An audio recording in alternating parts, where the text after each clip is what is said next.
Hi, and welcome to the Sam Sorbo Show. It's a pleasure to have you here. I'm Sam Sorbo. I want to talk about real estate in the United States right now because really the markets are going kind of crazy.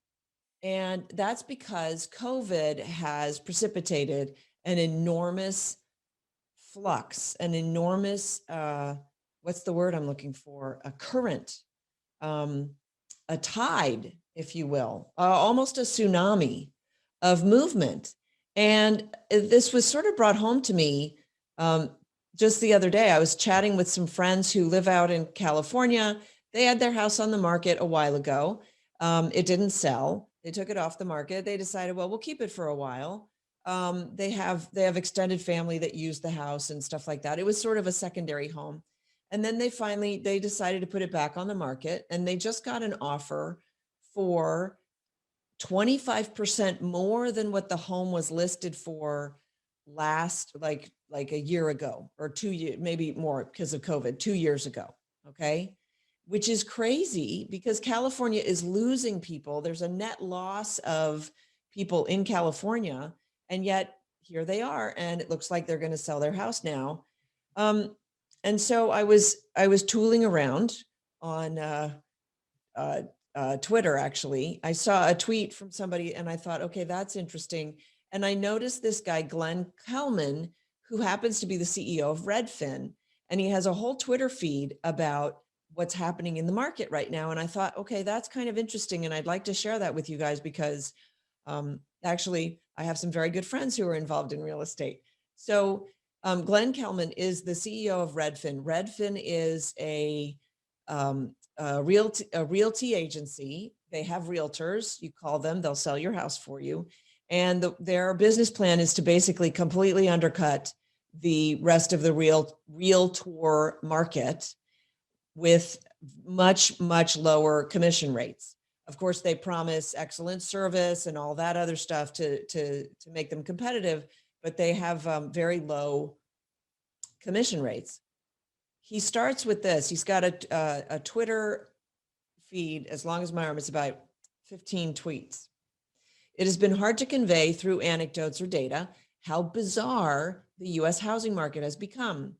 And then he gives this example. He said in Bethesda, Maryland, there was a home buyer who was working with one of his agents, and somebody included in their offer a pledge to name her firstborn child after the seller. She lost. But still, like, people are making offers in order to stand out because there has been such a tremendous shift. I know in my state of Florida, I have friends who want to move here. And what they're finding is that they have to move so quickly if they want the house. They can't dilly-dally because there are 6 offers before sundown, the first day that the house goes on the market. And there are offers even before the house gets on the market, if somebody catches wind of it. He also tweeted, there are more realtors now than listings. Yeah, we're having, there's just less on the market. Inventory is down 37% year over year. It is now at a record low. Inventory means the number of houses that are currently available to purchase. The typical home sells in 17 days, which is also a record low. That's a really fast sale rate. Home prices are up a record amount, 24% over last year, and that is a record high. And still, homes sell on average for 1.7% higher than the asking price, which is also a record. So we're setting all of these real estate records, and I can only think, well, you'll see. I think we'll have a little bit of an answer from some of his later tweets.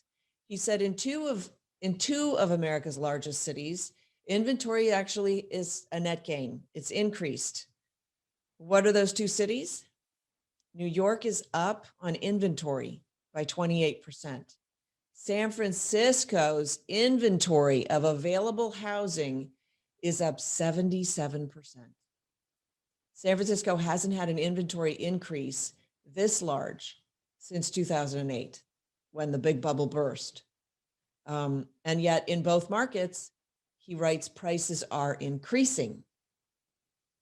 Well, that's not going to last. I mean, if you have supply and demand, if you have too much supply, then the supply is going to lower their prices to meet the demand. If you have more supply than demand, it's going to lower their prices. Okay. In 2020, the new construction permits were down by 13% in DC and New York. They were down 40% in Los Angeles, down 48% in Chicago. They were down by 50% in the Redfin CEO's hometown of Seattle.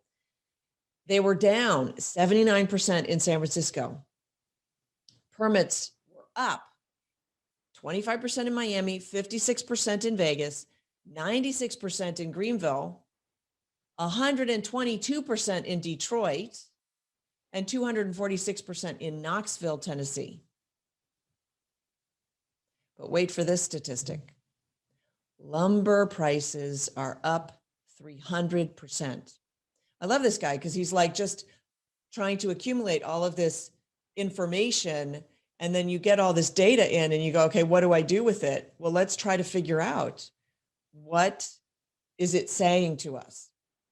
So in Redfin's annual survey of nearly 2,000 home buyers, 63% reported that they had bid on a home that they never saw in person.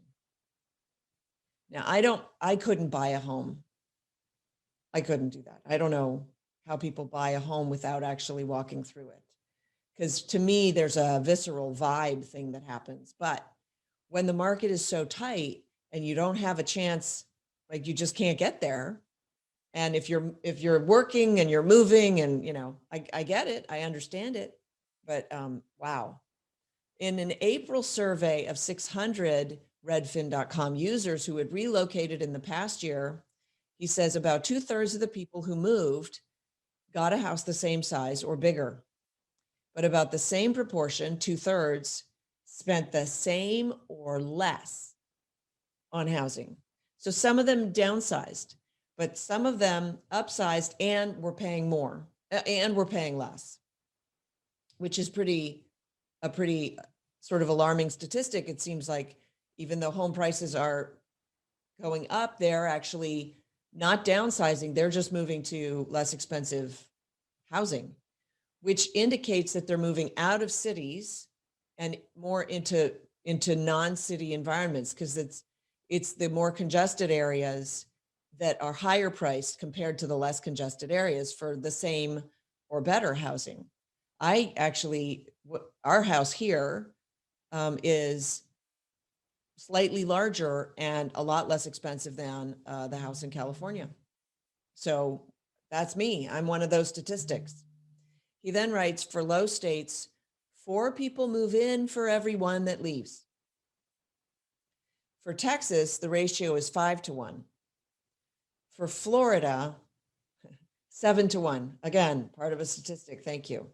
Cities and states have no leverage to raise taxes after many promised new money for social justice.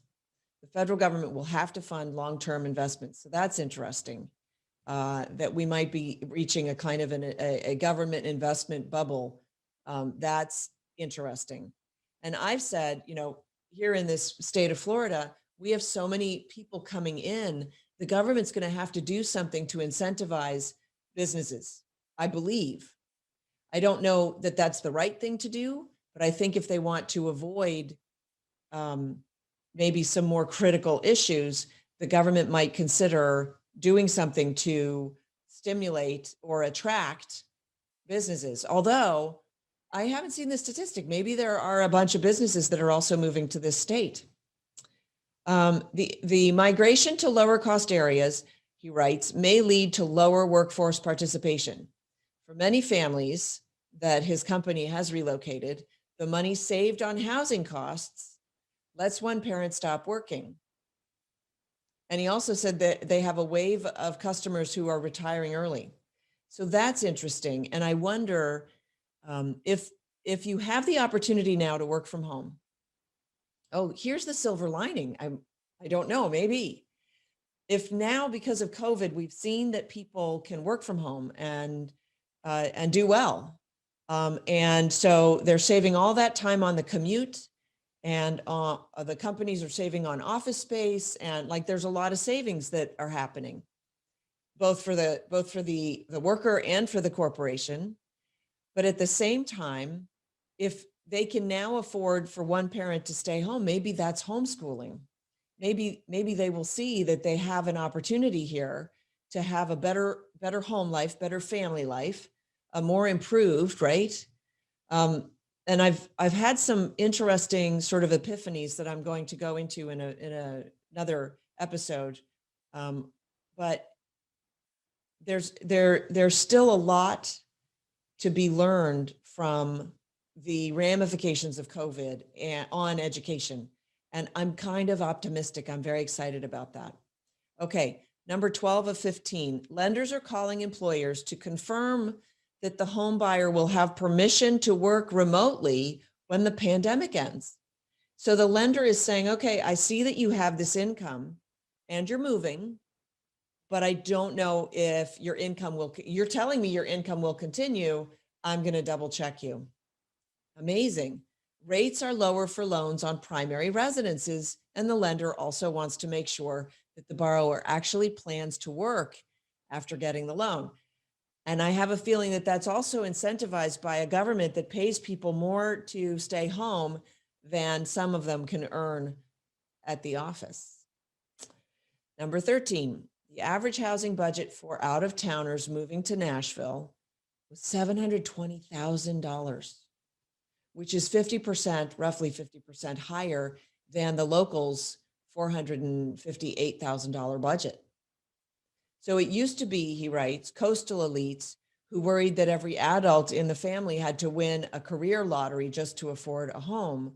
But now that feeling may spread because of the tremendous wealth that is coming into communities. And that wealth will then raise the prices. That's the big problem. I mean, there are many problems with the fact that the government is paying people on the auspices of COVID, COVID remedies, right?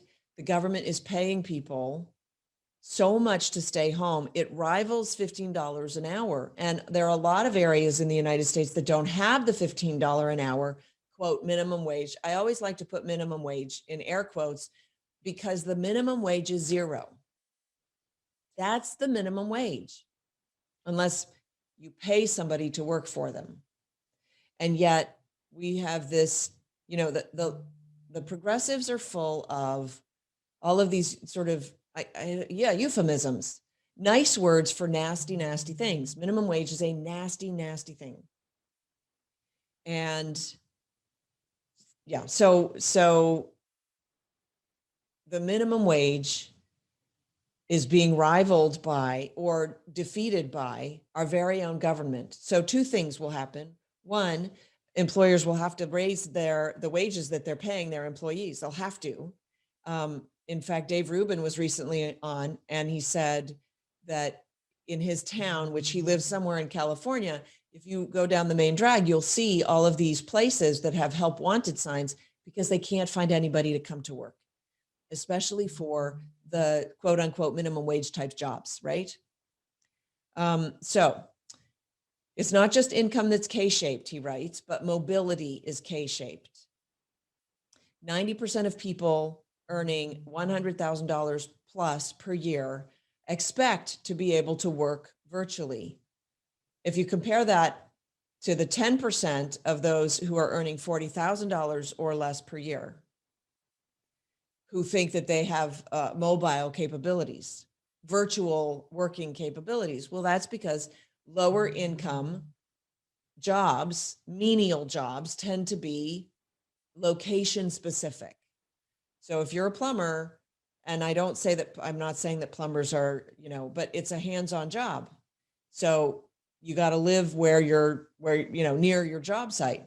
But if you're and actually that's not entirely true. It's just, these are the statistics, right? If you're a receptionist in an office, you can't move. So the lower income jobs tend to be less flexible in terms of mobility and where people can live. He writes, the folks who need low cost housing the most have the least flexibility to move. Well, that's true. And yet, when you put restrictions on housing prices, it's like it's a minimum wage that we call rent control. The cities that implement the strictest rent control standards are the cities with the highest low income house, like the housing for the everyman is skyrocketing because of the pressure that the rent control puts on the market. So it's a disastrous policy, and we ought to be evaluating policies based on their merits, and we don't.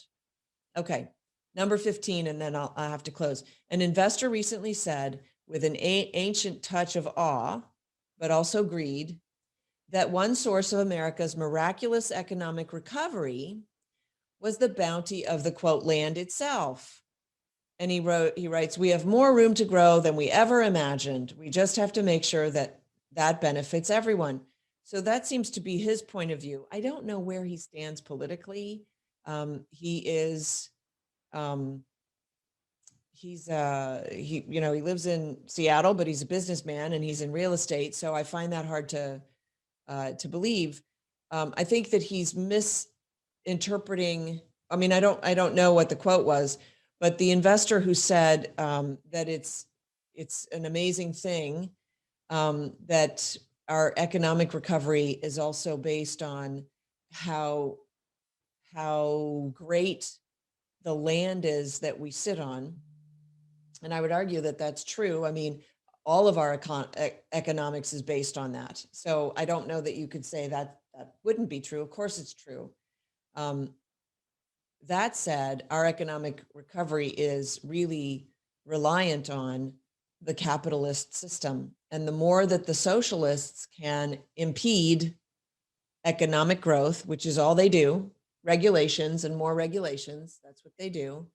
The more they're allowed to impede the economic growth, the longer and harder the recovery will be. And that's basically all I'm going to say about that. Thank you so much for listening. This is the Sam Sorbo Show. Check out check out my locals channel, sorbos.locals.com, for more content. And don't forget to subscribe.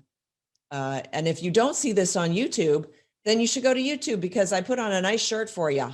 And I actually did my hair. So you can check it out on YouTube, and also Rumble. I do want to encourage people, go over to Rumble, subscribe on Rumble, because I don't know how long YouTube's going to keep me around. They're so woke. All right. I'll catch you next time. Thanks for listening.